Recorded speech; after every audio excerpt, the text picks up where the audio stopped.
I'm shooting at every muzzle flash that I see. My buddy Palmer's up in the Mark 19, and he's rocking it, and he's just putting rounds right into muzzle flashes, and they were just everywhere. Combat isn't about glory. It's about serving the mission and doing what needs to be done to achieve an objective. But there's still something particular about the bond combat veterans form, forged in circumstances that most people really can't comprehend. Maybe it's the day-to-day closeness or the reality that each day could be your last. Or maybe seeing that someone else literally is willing to give their life for you transcends conscious decisions about friendship and loyalty. And I just remember there's this little tiny, just little hole right on his right cheek, and there's just a little bit of blood. And I was like, I was like, who is that? And they're like, it's Palmer.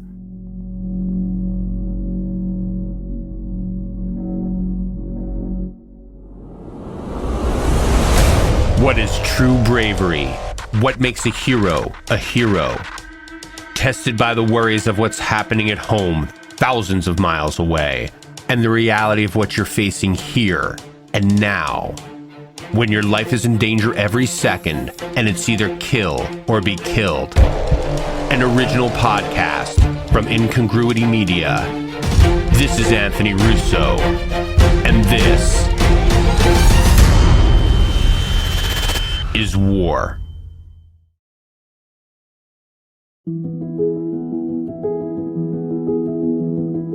As an upper-middle-class teenager, Barclay Davis was expected to do a lot of things, but joining the Army as an infantryman wasn't one of them. The thing is, Davies didn't have a better plan. He knew he needed to grow up a bit and that there was no faster way to do that than in the U.S. military. So he signed up against both his parents' wishes and advice. I was kind of didn't want to be looked at as just a rich kid who got handed everything in life. And I wanted to just do something different. And I knew that I wasn't ready for college. I went into the Army recruiter. That's how I became interested. And, you know, they tried to tell me, like, you can get this benefit and this job skill. And I was like, honestly, I want to do door kicking. I want to do I want to actually fight. So I just signed up as an infantryman. That was probably the easiest sell ever. I remember at MEPS, the guy, he's like, you're going to go in as an E2. This is your pay grade, and we're going to give you a $3,000 bonus. All you got to do is sign up for 4 years. And I was like, oh, I get paid? The breadth of his naivety was one of the things that concerned his parents. Whether he had wanted to be known for his upbringing or not, they understood how little he knew about the world. But by the time he took his place as a saw gunner in the 82nd Airborne with the 1st of the 505th, he was as up to speed as he could be. His unit already had been to Afghanistan and Fallujah, and when he joined, was just back from a global quick response deployment to help with the Iraq elections. That unit toughened him up pretty quick. It was before hazing started getting cracked down on. It was rough. There was a lot of private fights, kind of like Fight Club, but with new guys. You know, not like beating the absolute shit out of each other, but doing a lot of jujitsu and combative moves and choking each other out, you know, in somebody's barracks room surrounded by a bunch of team leaders and squad leaders. We got smoked a lot. I mean, hours and hours of push-ups and flutter kicks and burpees. And you got really strong. And if you were a fuck-up, you got even stronger. We had a saying, you can't smoke a rock, but you can heat it up until it explodes. The hazing did serve a purpose, though. This was 2005, and especially during the early parts of the war, combat veterans were aware of the gap in training and experience that they had faced between graduation from airborne school and hitting the ground in the Middle East. They knew that no matter how hard you were before combat started, once it did, you wished you were a little bit harder and a little bit tougher. You needed a new bottom level of aggression because, even though you weren't certain where you'd be sent, you knew it would be a place where life and death could be decided by preparation alone. I think they kind of mentally prepared for that's what was going to happen. When you sign up at that time, you were definitely going to go. Yeah, we found out when we were in Kuwait that we were going to go to Beji, which is north of Tikrit. And it's a town of about a couple 100,000 people. It's a shithole. And we were placed in the 101st Rakkasans. they stopped going into the main part of the city because every time they went in there, they either got blown up or shot up. I mean, the first week of right seat rides, a couple of the platoons in my company got into some gunfights, and then it was kind of a weekly deal after that. Establishing a presence after relieving another unit is never simple. Sometimes the insurgents play a wait-and-see game, lulling the fresh troops into a false sense of security. That wasn't the case in Beji. But not long after taking full charge of the area of operations, the soldiers learned just how well the insurgency was prepared for this new group of American fighters. Our police station was on one end of Route Tampa, which ran all the way through Beji to the other side where there was another Iraqi police station. We decided that we were going to run chow to the other police station where the other platoon was. We go down to the Iraqi police station, no problem. We get there, we unload, and it's the middle of the night. We unload all the chow, and we get back in the trucks, and it's only two of us, two of our Humvees. And we're driving back, and there's this building, and it's called the Ice House. The Humvees are pretty loud, and you can just hear the driving of the Humvee, and we're kind of bullshitting back and forth, and we're all talking, and then all of a sudden, we just get ambushed. It was insane. The first thing that happens is a fucking RPG flies in and blows up under our Humvee. When these RPGs go off, it's a really bright flash, and then everything opened up on us, and everybody. It went from calm, joking around, collected, to just fucking chaos. I mean, that doesn't even do it justice. It sounded like rain, like a heavy rain on our Humvee. There was tracers everywhere. All the windows were spider-webbed. The tires went flat, and our forward observer was up in that gun, not returning fire. And I was punching him in the leg, screaming at him, and we're all yelling at him, "You got to return fire, man, or we're going to end up..."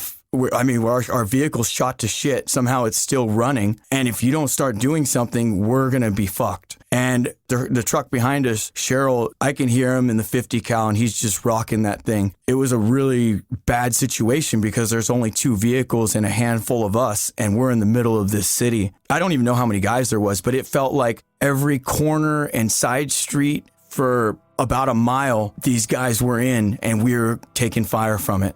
It was a lesson in how well connected the insurgency lines of communication were. They saw the trucks go out and were able to organize a coordinated attack in less than half an hour before the trucks returned. With the forward observer frozen, the fact that Cheryl stepped up and provided enough cover for the two Humvees to limp back to base was the first of multiple acts of valor Davies would witness on this deployment. It also solidified the need to finish the Joint Security Station, or JSS. It was to be a shared staging area for the U.S. and Iraqi forces. If it was going to get built safely, though, things were going to have to change. And we're going to deny the terrain to the enemy at all costs. We're not going to sit on the base. And we did. We were constantly patrolling. We had a presence there, probably 12 of the 24 hours a day. And also we did a ton of hits, kicking in doors every night. We were catching guys nonstop. Every night we were out doing hits, and during the day we were doing patrols, and we were, going and talking to a lot of the local leaders, the Iraqi police, the Iraqi army, local sheiks, restaurant owners. Just anybody who was anybody in that town. And it sounds all fine and good, but when you're in a city that's the biggest threat is snipers, you sit anywhere in that fucking place for more than 30 minutes, you're going to get shot at. And we would sit there for hours. They would go in there and just shoot the shit with these guys, and snipers would roll up and take a shot at us. It got really nerve-wracking. We come to expect that lots of times the sniper will give away their position by the consistent firing alone. But things were different in Beji and really all over Iraq in 2006. Rather than hole up, the snipers would shoot and disappear, leaving only shell casings once the armed response started. They had an excellent sense of the U.S. reaction time, leaving the soldiers very few proactive options besides constant scanning, high alert, and a quick response. We were starting to build our JSS at the Iraqi police station, and there was guard towers already at it. Against the Iraqi policeman's advice, we decided, well, we're going to pull security up in these towers. And they're like, okay, but one of our policemen got shot in the head by a sniper last week. We're like, all right, well, we'll just put some camo netting up on there and they'll be fine. We'd probably been manning those towers maybe a day. I remember I was outside of the trucks. All of a sudden I hear this shot, pow. And I could hear over the ICOMs, all the radios, hey, where the fuck did that come from? Does anybody see anything? Hey, Tower 1, what's going on? There's 3 towers, and 2 of them answered back, yeah, we're good. I don't know where it came from. One of the guys in my platoon, he ran up to the tower to go check on RV, and he looks up, just blood and spinal fluid and everything just fucking went in his face. It was just running out of the trap door on the tower. He came running back screaming, and we're like, what the fuck? What happened? And he was laying on top of the trap door to the tower. So we had to pull up a Humvee, and we had to have our medic, scale the side of this tower, out in the open with snipers all over the damn place. I remember the first sergeant, he's like trying to be sensitive about it. He's like, yeah, just, bag him up and, let's get him in a Humvee and we'll get him back to base. And then we need to get a patrol up and we got to go find this guy. And that night was the fucking weirdest night of all time. Davies was a small city, and the Army was willing to take it apart to find the sniper and to demonstrate that it would be relentless in the pursuit of insurgents. At the time, they didn't realize how quickly this attitude would pay off, but before the sun rose the next day, the soldiers would establish that there were consequences for working with the insurgency.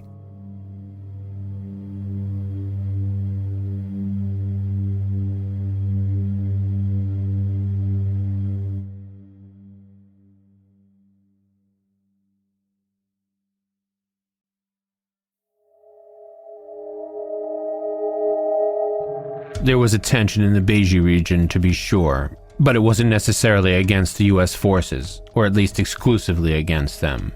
All the work the Army had put in, meeting with local officials and working to train and equip the police force, was about to be put to the test. Just as the Army wouldn't tolerate being denied access to patrol the streets, it wouldn't cede the ability to use guard towers to the threat of snipers. We have our interpreter start calling some local informants and different people. And for some reason, some people came in and told the Iraqi police, yeah, we know who did it. We got our squad together. It was my squad. And we went to this house at 2 o'clock in the morning, and it's raining. It was raining like crazy. We get in there and these guys are nowhere to be seen. Only thing in there is just a group full of women huddled in the corner and then a couple kids and some babies. We searched that house top to bottom. And in these people's houses, they don't have a lot of stuff. They go back out and they're like, they talk to the informant and he's like, no, he's in there. And we're like, where? I was still in there. I was actually pulling security on the women because you can't touch them. You barely can look at them, but you definitely can't put your hands on them just because of their customs, and we try to respect that. They're like, no, he's in here. And I go, hey, wait a second. What? They're sitting on something. They're hiding something. So the other squad leader, Behringer, he grabs one of the women and moves her aside, and we start pulling them away, and they're screaming and they're like, no, mister, no. And somebody pulls the blanket up that they were sitting on, and this asshole's underneath there, and he hops up and screams and runs right at me. I mean, I couldn't shoot him. We get tangled up, and I'm trying to punch him, and I'm like on top of him, and with the amount of gear that I got on, I'm like a turtle. I can't move that well, and he's fighting like crazy, and then the rest of the squad's, we're trying to subdue his ass, and they're kicking the shit out of him, and he's fighting back, and finally we get him. I mean, he was scrappy. We get his ass turned over and flex cuffed, and I drag him outside. We got him put up. With all of the chaos and the shuffle and the screaming women, it took a little while for the interpreters to get the soldiers' attention. According to their informants, they got the wrong guy. Or rather, they didn't get the right guy. They're like, that's the spotter, that's not the shooter. They're still in there. And we're like, you gotta be kidding. Where is this guy at? One of my buddies goes back in there, and there's a couch. And he flips this couch over, and there's a midget underneath it. And this guy was I don't know how tall he was. He's like 4 feet tall. He was the sniper. Same thing. They had a scuffle with his ass. I was outside watching the guy that we just detained. It was so mind blowing. Well, first off, the fact that there's nothing in the house barely except a couch. You would never think that somebody could be underneath that couch. We bring him out, and we ended up sending their ass to the TIF. And a couple months later, they hung his ass. Yeah, it was good. It was very satisfying, but it didn't bring RV back. Even if I'd killed the guy, it wouldn't have been satisfying enough because it's a guy that you've trained with for years. I mean, by that point, we'd been training for well over a year. We'd hang out on the weekends together. It's like your brother. It really is. You know everything about him. But fortunately for a lot of the snipers that we dealt with, we ended up catching them because they like to go off. They would kill one of my friends and then they'd go brag about it. And I guess we had enough friends in this town, well, friendly or sympathetic people, that they would come tell us and we would go find that guy, normally that night. Before the tour was over, Davies would lose 3 friends to sniper attacks. And these nightly hits would run the gamut from knocking on doors at 2 a.m. asking around for people to blowing the doors to hell and dragging them out. By the time he was ready to head out for leave, new guys tend to get the early spots and the late spots. Tension was again rising in Beiji. While he was on leave, another soldier was killed in an ambush and the army responded with a gloves-off approach. They shut down the city with the demand that the people responsible were caught and handed over. By the time Davies got back from leave, the city essentially was under siege. It was cold as shit because it was January. I think the city was Al-Sania. It was a little town. It was hard because we completely surrounded this city with checkpoints and you weren't getting in or out of there without being fully patted down, your vehicle searched, and it was around the clock, 24/7. There was a curfew, and these people, a lot of the men in that city came out and protested. There were some pretty tense moments when they would protest. We'd have to throw CS gas into the crowd, less lethal rounds. We're grabbing people and detaining assholes that were throwing rocks and, they're pushing and they're trying to get through the barriers. And it was just chaos. And all the while you have to worry about one of these guys blowing themselves up or shooting you, or a car driving up to the checkpoint and blowing up. And that's where you really saw how much those people hated you.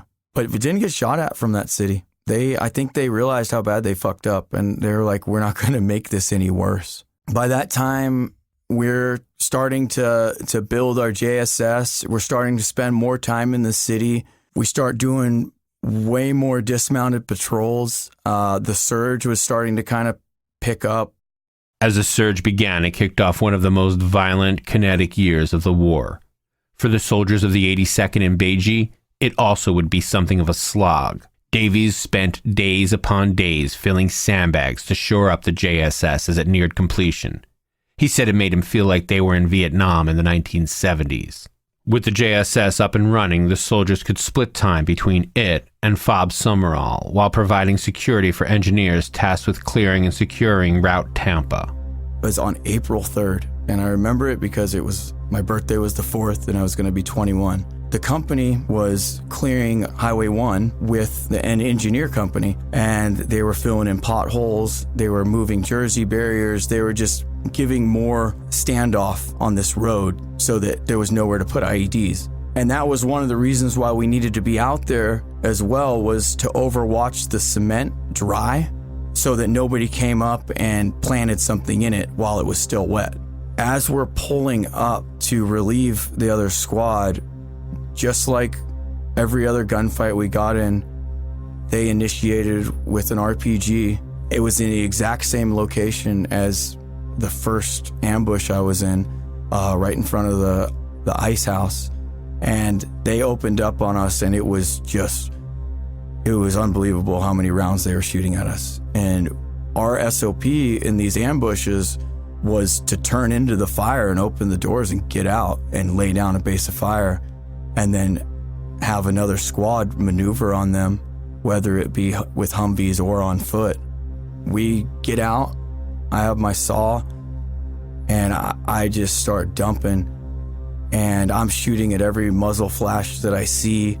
My buddy Palmer's up in the Mark 19, and he's rocking it, and he's just putting rounds right into muzzle flashes, and they were just everywhere. There's muzzle, it was insane. There was just, and I had my nods down, so it was kind of blinding, all the muzzle flashes and then ours and just everything going off, tracers everywhere. There was a lull in the fight. Everybody's yelling, ceasefire, ceasefire. It's still. You can hear there's nothing. I have my nods down and I'm watching this alleyway, and I just see this guy run across, and I open up on him right as he almost got to the other side, and I just shot him until he stopped moving.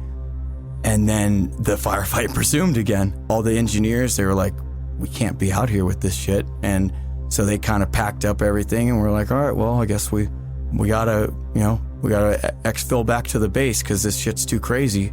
The bonds that are formed during these firefights are permanent, as much because it is a life and death bond that is rarely seen outside of combat. By this part of the deployment, there is no self-deception about the risk. As long as there is shooting, there's the possibility that you could be the one who dies. Throwing that understanding at the enemy as part of a team is a thing unto itself. It's the biggest adrenaline rush I've ever experienced in my life, and I ever will experience, unless somehow I get in another war. You're jittery, it's euphoric. You can't. It's like you can't believe. Like, holy shit! What? You don't realize. Wow! Like, man, I was just in the middle of. We were just shooting rounds back at each other, and you don't think about like how close to how close it is that you could get killed at any second. Yeah, it takes a while to wind down from that. Everybody's excited. Everybody's, talking shit to whoever decided to stay in the Humvee and not return fire. And unfortunately, that happened once in a while. Guys would, take a knee behind the Humvee or get on a corner and not return fire. And that was, and especially in my platoon, that was really, really looked down on. And you kind of got ostracized if that was you. Of course, that makes perfect sense. These bonds are built under the assumption that everyone is in it together. Remember that courage isn't the absence of fear, it's the ability to recognize danger and to keep going anyway. Of jumping not because you want to so much as because you know people are counting on you. Everybody wants to go home, but nobody wants to go home at the expense of anyone else in the unit. It's one of those things that amplifies loss during wartime. This notion that it could have been you. It just wasn't.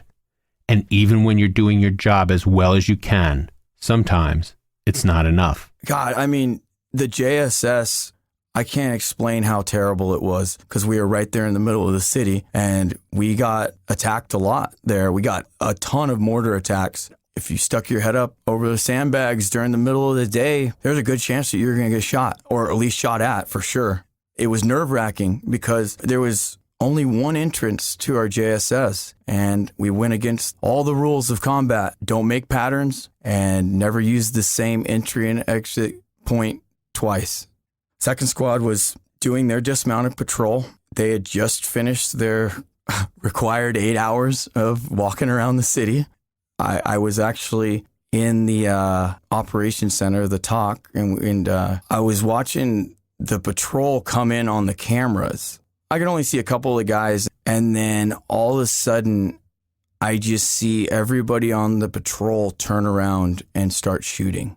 We were on QRF. I run down, and it's coming over the radio that somebody's shot. There's, one of the guys in my squad, Dunn, jumps in the driver's seat, and it was just me and him because it was right outside the gate, and I jumped in the Mark 19 on the turret. We take off out there and a couple other trucks. We pull up and we're taking fire, and there's rounds snapping over the top of me, and I'm shooting. I'm engaging with the Mark 19. It's in the middle of the day. It feels like it took a long time, but it must have been only a couple seconds. And they load somebody underneath me because I'm in the turret, and they load somebody underneath me, and I look down and I couldn't tell who it was.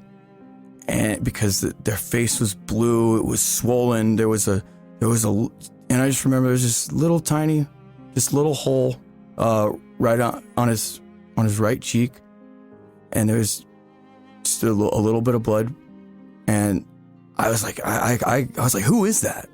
And they're like, it's Palmer. I was like, you gotta be shitting me, man. Corporal Eric Palmer was the other saw gunner who helped him fight off the ambush near the ice house earlier that spring. He and Davies had developed that life or death bond, the all or nothing attitude of mutual support.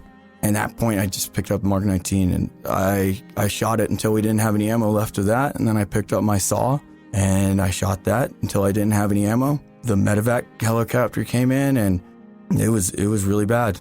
We took him inside of the JSS for a second until the medevac could come in. And then we mounted back up, threw a bunch of ammo back in the trucks, called the 9 line. Medevac came in to the open field outside of our JSS and we rolled back out there and we just kept taking fire. The helicopter was getting shot at. We drove out as close to the Black Hawk as we could. They pulled him out and loaded him on the bird. And then after that, it was horrible. Everybody's sitting around and we're, this is a guy I've spent years with, training, partying, just like a brother to me. And then that happens and to not even be able to recognize him. And then the fucked up thing is we all knew he was dead. It was undeniable. And they're like, oh, he's going to be okay. I remember our platoon sergeant came out there and he goes, yeah, he's like, everything's all right. Palmer's going to be okay. And everybody's like, are you fucking serious? Did you see him? He's dead. He's not going to be okay. I guess they had him on life support. His parents flew out to Germany, and I guess they made a decision to take him off life support there, and it was horrible. And I don't know. I don't know if it was. I don't know if it was better if he was on life support so his family could be there, or if he just died out there so that his family didn't have to deal with that. And it was really, really bad. And that was the point when I was like, yeah, I'm ready to get the fuck out of this place. Palmer was shot on June 21st, 2007, and the first of the 505th was set to rotate out in August. A few weeks later, Davies would get word that they were extended to November, taking them all the way through the worst of the fighting season. But summer wasn't even well underway yet, and the next few weeks would be as difficult as any other part of the tour.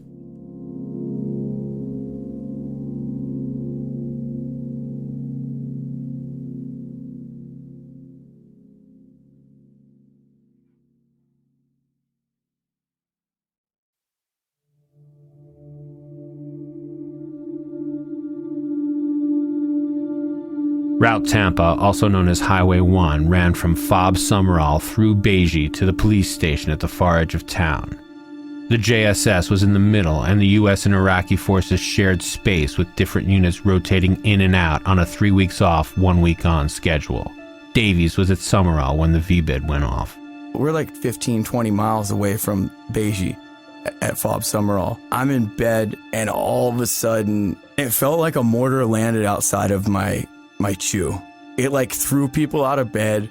It was insane. And we go outside and we're like, what the fuck was it? Did a mortar just land inside of the company area? What's going on? And then all of a sudden they're like, no, a VBID just hit the JSS. They're getting overrun. They're black on ammo. We got to get the fuck out there. And we go and we run to the ammo dump and we just start loading up as much as every Humvee could take. And as we're driving in the city, we just see this giant cloud of smoke and we're taking fire trying to get to the JSS. These guys are like down to like 1 or 2 magazines on the rooftop. They're dropping mortars. They got Apaches and Kiowas doing gun runs in the middle of the city. It was complete chaos. As soon as that car bomb hit, about 75 insurgents tried to storm the JSS, or what was left of the JSS. And I mean, you're seeing guys running down alleyway. You don't normally see these guys when they shoot at you. They thought that they had won. They thought that they were going to overrun this JSS, and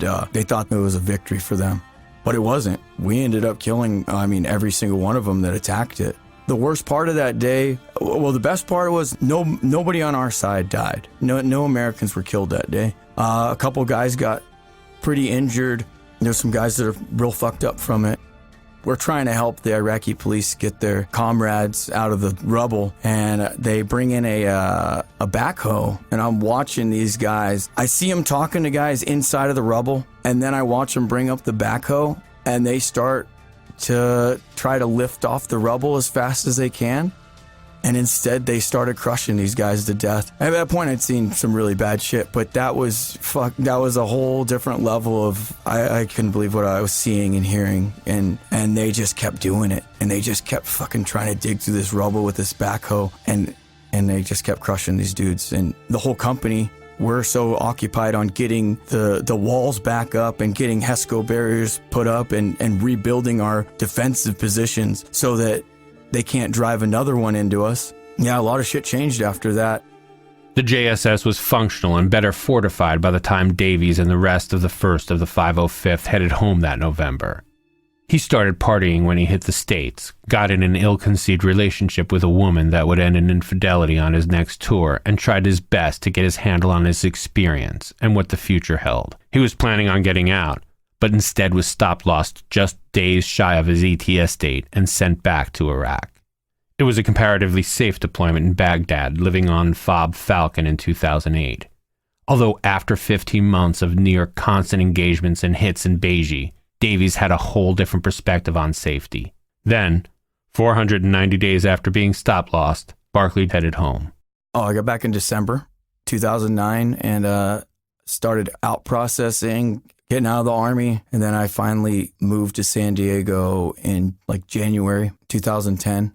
I thought it was seamless until I realized that drinking myself to sleep every night wasn't a normal thing, and partying nonstop and destroying any relationship I had, regardless if it was romantic or a friendship or anything. I was an asshole. I was extremely unhappy. I felt guilty. I felt worthless. I contemplated suicide all the time. I felt like a nervous chihuahua. I was just I felt like shaking all the time, and I felt like shit. And it was a very weird feeling. I was a mess.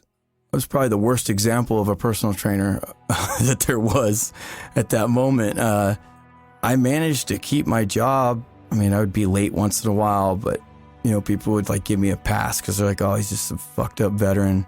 Did that for about 6 years. I basically was like, I've done everything I needed to do in life. Why am I even doing this? And I was just living one day at a time. And it never went away. I've suppressed it now with therapy, but for 6 years there, I didn't think I had a problem. I had a lot of fun when I was super hammered because I would forget. I wouldn't think about what had happened. And then I tried to kill myself. I went out with a friend and we just got hammered. And I don't remember, I was just drinking everything. Next thing I know, the next day, I wake up and I'm at the VA in La Jolla, and I'm up in the psych ward. It was horrible, and I was like, what the fuck am I doing here? And there's a bunch of crazy ass bums and all these people just completely out of their mind, and I'm just looking around. I'm like, how did I end up here? Where in my life did I go wrong that I'm sitting in a fucking psych ward at the VA, surrounded by homeless people and people talking to themselves? And I was like, I fucked up. And come to find out, I tried to commit suicide by cop. They ended up showing up. I guess I kept telling them I had a gun on me, and I was trying to get them to shoot me, and they wouldn't. And then they tackled me and they took me to VA. And then after that, I never drank again. What was tough for Davies to see until it was almost too late is that he was more wrapped up in his experience than he was in its meaning. He came through some legitimate ugliness, but forgot the mantra that whatever doesn't kill you makes you stronger. It's an easy aphorism, but it can be a critical one for many veterans. Realizing you've come out of it is the first step. Letting it make you stronger is the next one. As a personal trainer, he knew that sometimes people needed help getting stronger. So that's what he did. He got help, and he got stronger. And I was so self-centered and so poor me to do that to my family and my friends and my clients and just everybody who relied on me or knew me. I wanted to hopefully reach out and help other veterans that are struggling with PTSD and The ones that are drinking themselves to sleep every night, don't kill yourself. I mean, you're not doing anybody any favors. It's when you kill yourself, you're not living for the people that died. And you have to live that life. You have to live your life as best you can for the people that can't anymore. We often hear combat veterans talk about fighting for the people to their left and their right. But what Davies figured out is if the guys on your left and your right don't make it, that doesn't mean you stop fighting for them. In Iraq, when guys got killed, it only made the rest of them fight harder. If there's one thing worth bringing home from the war, it's probably that. Keep fighting, because you can, and because they can't.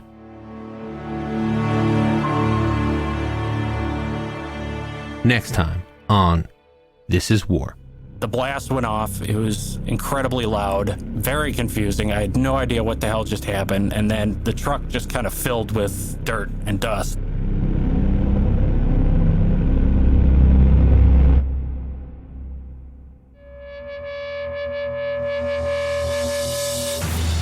Are you a combat veteran, or do you know one with a story to tell? Reach out to us at stories@thisiswar.com with your dates and branch of service and a brief description of the experience that you'd like to share. This Is War was written by me, Anthony Russo, and produced by Incongruity Media. If you like the show, you can help support us by visiting our sponsors or by leaving a 5-star review wherever you're listening right now. You can also follow us on social media at This Is War. You also can find show notes, photos, and more background on each episode at thisiswar.com.